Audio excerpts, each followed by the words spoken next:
Hello everyone. Today I will be talking about face to face communication and non-verbal communication. So let's start.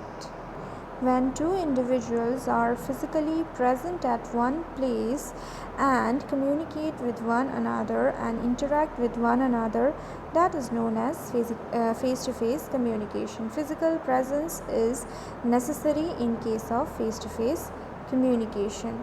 In face to face communication, along with the words, you can also see the expressions of the person, the body language, the postures, and the gestures of the other person. So, both verbal and non verbal communication plays an important role in face to face communication. In businesses, face to face communication helps to build relationships between employees, customers, prospects, and other external stakeholders. When you are able to see the other party, it allows for a better exchange of information, since both speaker and listener are able to see and interpret body language and facial expressions along with words. They can also listen to the words and also see the body language and the facial expressions of the other person. In face to face communication, you can understand how interested someone is in what you are talking about by reading their body language. If you are in a meeting and your colleagues are fiddling with their pens or checking their watches, you know what you have to do. Adjust the tone of your voice or use more exciting language to capture their attention. Likewise, if colleagues and partners are actively nodding their heads and smiling, it is clear that they are engaged with you and your message. Face to face communication can also boost efficiency. Instead of spending an entire day emailing back and forth, you can hash out all of the details of a project in one go. These meetings can also boost creativity, as the overall energy will be higher, so you can brainstorm and solve a multitude of problems at one time. Face to face communication can also be much more effective for those who may struggle with written communication.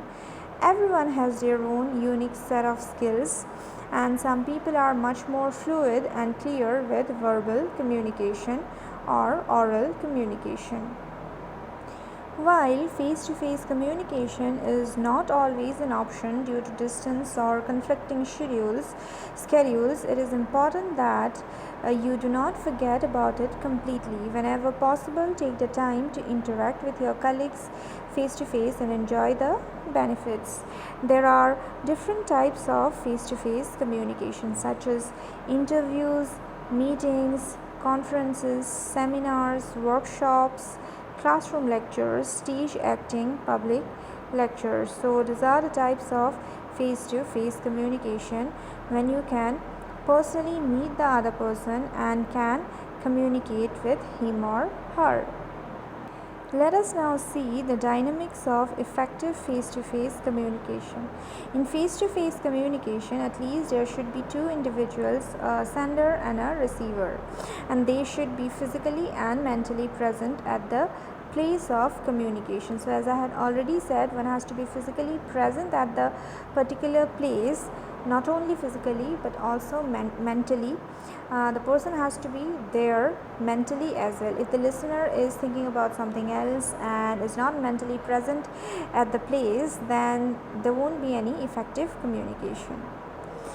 In face to face communication, there should be proper encoding with most appropriate and pleasing words by senders. So, whenever you are having a face to face conversation, as a sender or a speaker, you must be able to convert your thoughts into words and into actions so that the listener can understand it properly.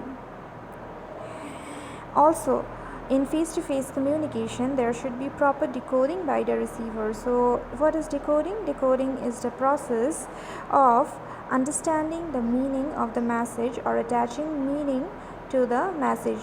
So, after the message has been shared, after the information has been shared, the receiver must understand it properly, and also ask questions and provide feedback.